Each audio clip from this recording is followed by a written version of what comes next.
ఉంజాకు Laxman గారితోనో senior advocate.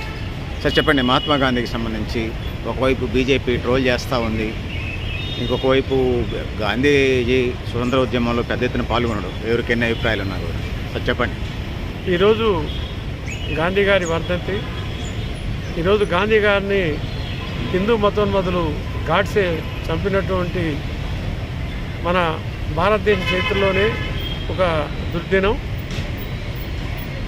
ఏదైతే ఆ రోజు గాంధీ గారు కలలుగన్నారో ఈ దేశం సౌభాగ్యంగా అందరికీ ఆహారం అందాలి, బట్టలు అందాలి, సరైనటువంటి జీవితంగా ఉండాలి అనేటువంటి గాంధీ గారు కన్నటువంటి కళలు ఈరోజు ప్రభుత్వాలు మొత్తం కూడా నాశనం చేస్తున్నాయి.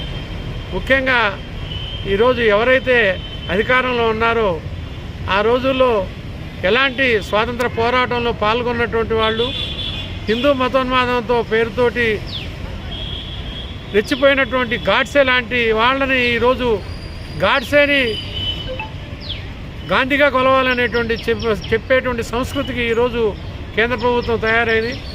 గాడ్సే ఒక గొప్ప మహానుభావుడు అనేటువంటి కీర్తింప చేయడానికి ప్రయత్నాలు జరుగుతున్నాయి. ఇది చాలా ప్రమాదకరమైనటువంటి పరిస్థితి. రాబోయే కాలంలో గాంధీ గారిని చంపినటువంటి వాళ్ళని, దేశాన్ని విచ్ఛిన్నం చేసేటువంటి ఈ ఫాసిస్టు శక్తుల్ని రాబోయే కాలంలో తరిమి కొట్టాల్సినటువంటి పరిస్థితి ఉంది.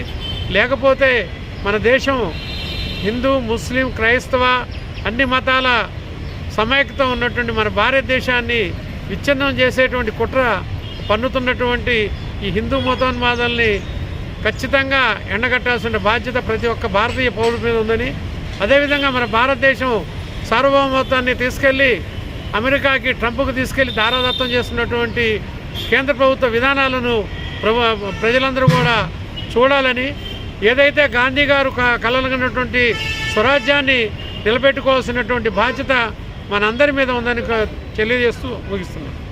Thank you sir. Thank you.